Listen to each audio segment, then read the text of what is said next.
എങ്ങനെ അറിയും? ഈ ഭാരം എനിക്ക് താങ്ങാൻ കഴിയുന്നില്ല. Help me, Jesus. Please help me.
Hello, തമ്പാനല്ലേ?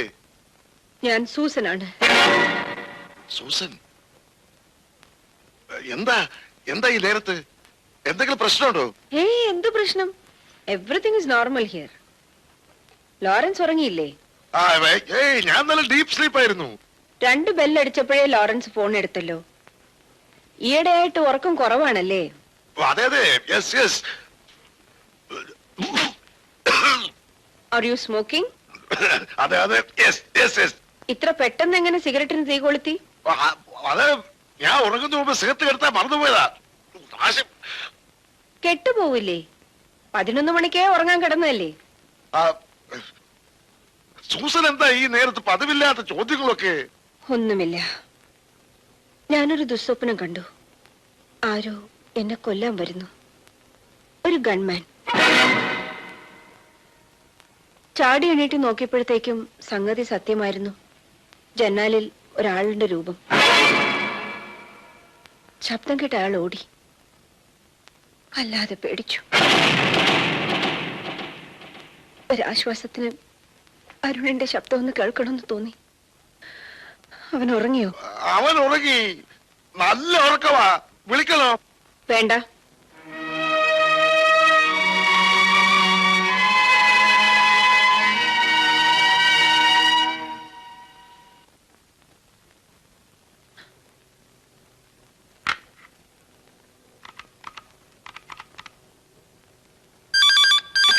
Hello, Arun.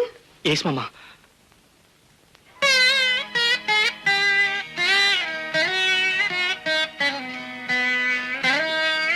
മോനെ, അമ്മയ്ക്കൊന്നും സംഭവിച്ചിട്ടില്ല. I'm still alive. Good night. God bless you.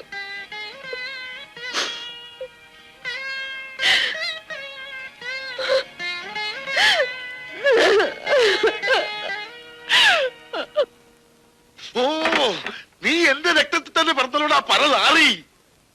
തമ്പാന്റെ ഫോണെന്ന് വിചാരിച്ച ഞാൻ അറ്റൻഡ് ചെയ്തത്. അവരുടെ ശബ്ദം കേട്ടപ്പോ വെച്ചൂടെ?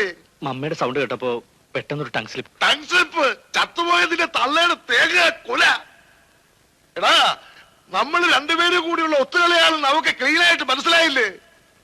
2 മണി കഴിഞ്ഞപ്പോഴേ സൂസൻ വെടിയേറ്റ് മരിച്ചു എന്ന് വിളിച്ചു പറയാനുള്ളതൊക്കെ ഞാൻ പറഞ്ഞു കഴിഞ്ഞല്ലോ എന്റെ കർത്താവേ. പ്ലാനും ടൈം ടേബിൾ നോക്കി വെടിവെക്കാൻ പോയ നക്കി എവിടെയാടാ തമ്പാൻ?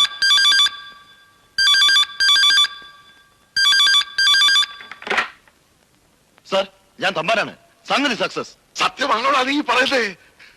തമ്പാന സംഗതി സാധിച്ചത് എപ്പോഴാ? ഇപ്പോഴാണോ? പറഞ്ഞ സമയത്ത് കൃത്യം 1:45 കഴിഞ്ഞപ്പോ തന്നെ. 1:45 വിളിക്കോ? അതെ. പന്നെ കഴിവുള്ള പോലെ. എടാ, നീ വെച്ച വെടികൊണ്ട് സൂസൻ പിണ്ടാൻസിനല്ല, പിന്നെ നിന്റെ അമ്മയുടെ നെഞ്ചത്ത് വെക്കലാ ഫോൺ. കർത്താവേ, ഡാഡി പോടാ.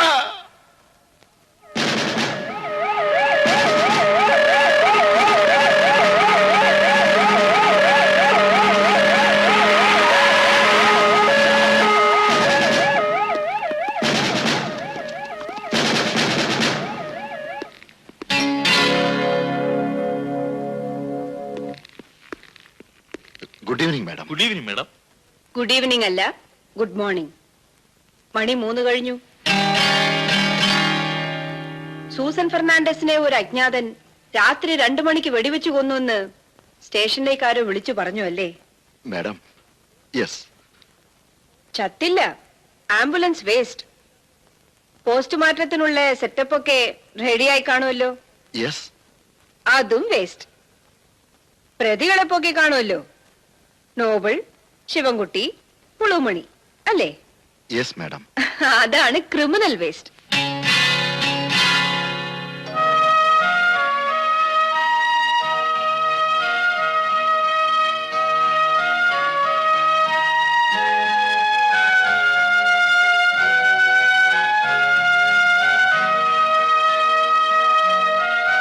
മണി, വല്ലാത്തൊരു ജാതകം തന്നെടാ നമ്മുടേത്. അടികൊണ്ട് ആശുപത്രി കിടന്നാലും മാസത്തിലൊരു പോലീസ് പ്രൊട്ടക്ഷൻ ഉറപ്പാ. കേടി ലിസ്റ്റ് പെട്ടതുകൊണ്ട് ഇനി എവിടെ കുത്തും കൊലപാതകം നടന്നാലും ആദ്യം പോലീസ് വിളിപ്പിക്കുന്നത് നമ്മളായിരിക്കും. കൊച്ചമ്മേ, അറിയാതെ വിളിച്ചുപോയി. വേറെന്താ വിളിക്കേണ്ടതെന്ന് എനിക്കറിഞ്ഞൂടാ. വേറെന്ത് വിളിക്കണമെന്ന് പറഞ്ഞു തരാൻ എനിക്കും അറിയില്ല. വെല്ലുവിളികളും ഭീഷണികളും അല്ലേ ഉള്ളൂ, തെളിവുകളൊന്നുമില്ലല്ലോ ഒന്നിനും. എല്ലാത്തിനും തെളിവുകൾ ഉണ്ടാക്കാം. നോബിൾ എന്നോട് സഹകരിക്കുമെങ്കിൽ നിങ്ങൾ എല്ലാവരുടെയും സഹായം ഇക്കാര്യത്തിൽ എനിക്ക് വേണം. ഒരു ദുർബല നിമിഷത്തിൽ കോടതിയിൽ അങ്ങനെയൊക്കെ വിളിച്ചു പറഞ്ഞത് ഒന്നും നേടിയെടുക്കാനായിരുന്നില്ല. ഇവിടുത്തെ മുമ്പിൽ വിളിച്ചു പോകുന്നതിന് 5 കൊല്ലം മുമ്പ് എനിക്കെല്ലാം അറിയാമായിരുന്നു. ആദ്യം അത് കേട്ടപ്പോ എന്നെ വേണ്ടാത്ത അമ്മയെ എനിക്കും വേണ്ടാന്ന് തോന്നി. ഒരു തരം കൊതിക്കറിവ്. അതൊന്നടങ്ങിയപ്പോ ഒന്ന് കാണണമെന്ന് തോന്നി. ഇരു ചെവി അറിയാതെ വന്നു ഞാൻ കോടതിയിൽ. 4-5 കൊല്ലം മുമ്പ് കണ്ടു. എനിക്ക് അരിശം വന്നു, നിരാശ വന്നു, പിന്നൊരാശ വന്നു. അത് ഞാൻ അടക്കി. വേണ്ട, എനിക്ക് അർഹതയില്ലാത്തതല്ലേ. ഞാൻ എന്നെ തന്നെ അങ്ങനെ വിശ്വസിപ്പിച്ചു. ആ ഇടയ്ക്കൊക്കെ കിടന്നാൽ ഉറക്കം വരില്ല. മണിയോടും ശിവൻകുട്ടിയോടും ഒക്കെ എന്തെങ്കിലും കള്ളവും പറഞ്ഞു രാവിലെ ഒരു 9-9:30 ആകുമ്പോൾ റോഡിൽ വന്ന് നിൽക്കും, ഒന്ന് കാണാൻ. എന്റെ അഹങ്കാരം അംഗീകരിക്കില്ല എങ്കിലും ഹൃദയം സന്തോഷിക്കും. ആ പോയതിന്റെ അമ്മയല്ലേ, പെറ്റമ്മ, ഡിസ്ട്രിക്ട് ജഡ്ജ്. ഞാൻ അനാഥനല്ല, ലോറിത്താവളത്തിലെ തെണ്ടിയല്ല എന്നൊക്കെ വിളിച്ചു പോകണമെന്ന് തോന്നുന്നു. വേണ്ട, 25 വർഷം മുമ്പ് അടഞ്ഞ ജന്മരഹസ്യം പുറത്തു വരണ്ട. അന്ന് കോടതിയിൽ അങ്ങനെയൊക്കെ പറഞ്ഞത് ഒരബദ്ധമായിപ്പോയി. പശ്ചാത്തപിക്കുന്നു. എന്നോട് ക്ഷമിക്കണം. വിവാഹം കഴിക്കാതെ രഹസ്യമായ ഒരു കുഞ്ഞിനെ പ്രസവിച്ചവളാണ് ഞാൻ, ഒരമ്മ. പക്ഷേ എനിക്കെന്റെ മകനെ വേണം. 25 വർഷം വളർത്തിയ മകനുണ്ടല്ലോ. ഈ കഥ മറന്നേക്ക്. ഒരിക്കലും ഇനി തമ്മിൽ കണ്ടുമുട്ടാതിരിക്കണമെന്നുണ്ട്. ഞാൻ ലോറിത്താവളം വിടുകയാണ്. കഞ്ചാവിന്റെ പുറത്ത് പഴയ തോട്ടക്കാരൻ ചെല്ലയെ പറഞ്ഞൊരു കള്ളക്കഥ ഒരു ക്രിമിനൽ കോടതിയിൽ വിളിച്ചു പറഞ്ഞു. അത്രയും കരുതിയാൽ മതി. പോരാ, ചെല്ലയുടെ കഥയിൽ വിട്ടുപോയ കണ്ണികളുണ്ട്. അത് കണ്ടെത്താതെ എനിക്കിനി ജീവിതമില്ല. എനിക്കിനി നിന്റെ സഹായമാണ് വേണ്ടത്. കള്ളക്കഥയാണെങ്കിലും നായിക ഞാനല്ലേ. അമ്മ, പ്ലീസ്.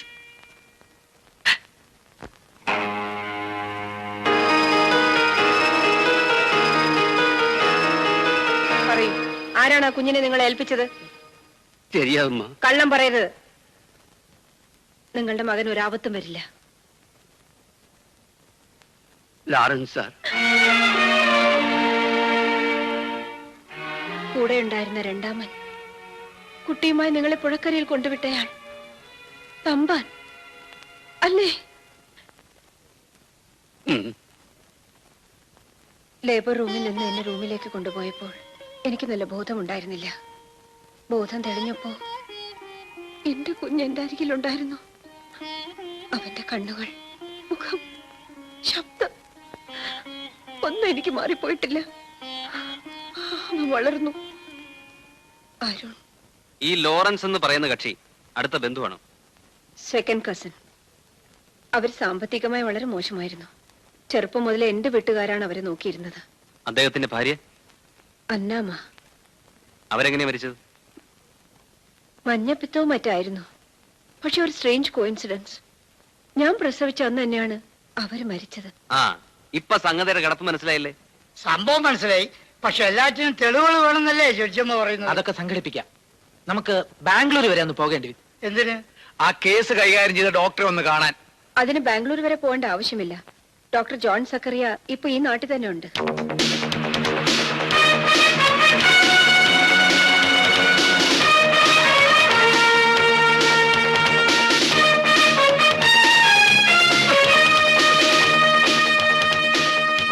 നിങ്ങൾ ഈ പറയുന്ന ലോറൻസിനെ അന്നാമയൊന്നും എനിക്ക് അറിയില്ലെന്ന് പറഞ്ഞില്ലേ? ഒറ്റ വെക്കരുത്. ഒരുപാട് ചോര കുടിച്ചിട്ടുള്ള കത്തിയായത്. പൂളിക്കളയും ഞാൻ.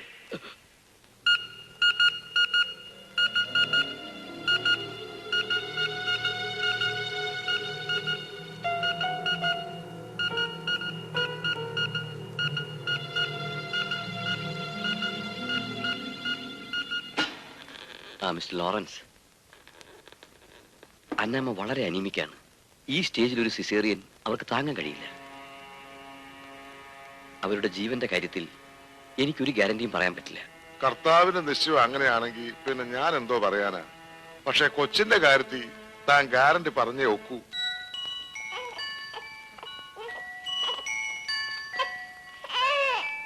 ഇത്രയും കട്ടിയുള്ള ഷാള് വേണോ? വൈറ്റ് ക്ലോത്ത് പോരെ?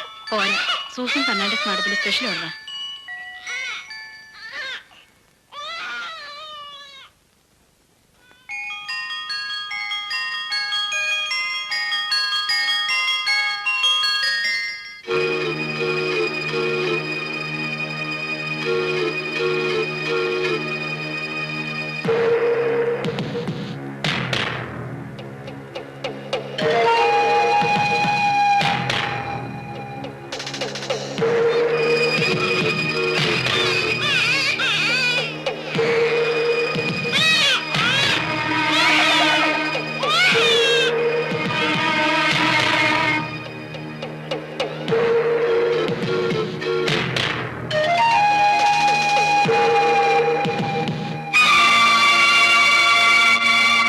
ലോറൻസ് നിർബന്ധിച്ച് ചെയ്യിച്ചതാ. എന്നെ കൊണ്ടിതെല്ലാം. ഞാൻ നിരപരാധിയാ. വേണ്ട, അയാളെ വെറുതെ വിട്ടേക്കൂ.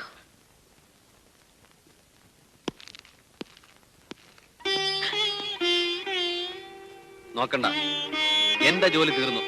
തെളിവിന് തെളിവ്, സാക്ഷിക്ക് സാക്ഷി. വേണ്ട, ഈ സഹതാപം എനിക്ക് വേണ്ട. രക്തം രക്തത്തെ കണ്ടാലുടൻ തിരിച്ചറിയുമെന്ന് പറയുന്നത് വെറുതെയാ. തോട്ടക്കാരൻ ചെല്ലയെ തന്നെയാ ഇനിയും ഞാൻ അച്ഛനെന്ന് വിളിക്കാൻ ഉദ്ദേശിക്കുന്നത്. വേറൊരു രക്ഷകർത്താവ് എനിക്ക് വേണ്ട.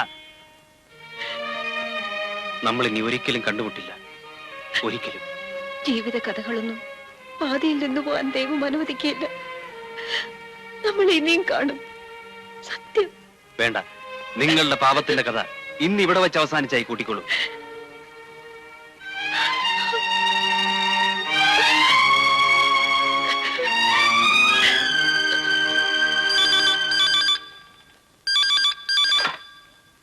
Hello Lawrence.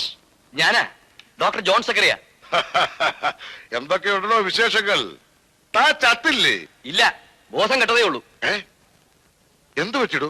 ചതിച്ചടോ, ചതിച്ചു. വയസ്സാം കാലത്ത് തൂങ്ങാൻ വയ്യ. ഞാൻ വല്ല പൊട്ടാസ്യം തേനോട് കുത്തിവെച്ച് മരിക്കും. ആശാൻ എന്തൊക്കെ പറഞ്ഞാലും ശരി, പെറ്റ തള്ളയോട് ആ രീതിയിൽ സംസാരിച്ചത് മഹാബോറായിപ്പോയി. അവരുടെ കാശും സ്വത്തൊന്നും നിനക്ക് വേണ്ടെങ്കിൽ വേണ്ട. പക്ഷെ നീയായിട്ട് അവരെ ഒരിക്കലും വേദനിപ്പിക്കാൻ പാടില്ല. പാവം, അവരെന്തുമാത്രം വിഷമിക്കുന്നുണ്ടാവും. വർഷങ്ങൾക്ക് ശേഷം തിരിച്ചു കിട്ടിയ സ്വന്തം മകൻ തന്നെ അവരെ തള്ളി പറയാന്ന് പറഞ്ഞ വളയം പിടിച്ച് പിടിച്ച് ആശാന്റെ മനസ്സ് കരിങ്കല്ലായി പോയി എന്നാ തോന്നുന്നത്. ഈ വിവരങ്ങളൊക്കെ അറിയുമ്പോ ലോറൻസും അയാളുടെ പിഴകെട്ട ചെറുക്കനും അടങ്ങിയിരിക്കുമോ എന്നുള്ളതാ എന്റെ പേടി. കാൽച്ചവിട്ടിലെ മണ്ണൊലിച്ചു പോകുന്നു നോക്കി അവര് കയ്യും കിട്ടിയിരിക്കില്ല. മണി, ജഡ്ജി അമ്മയുടെ വീട്ടിൽ എപ്പോഴും നിന്റെ ഒരു കണ്ണു വേണം.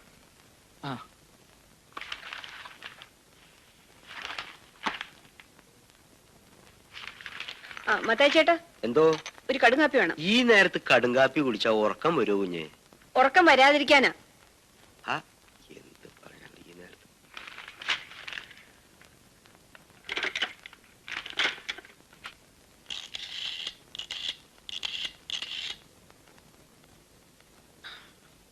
അഡ്വക്കേറ്റ് സുമാരൻ നായരല്ലേ? അതെ. ഇത് Susan Fernandez. Hello, good evening. Good evening. ബുദ്ധിമുട്ടില്ലെങ്കിൽ എനിക്കൊരു സഹായം ചെയ്യണം.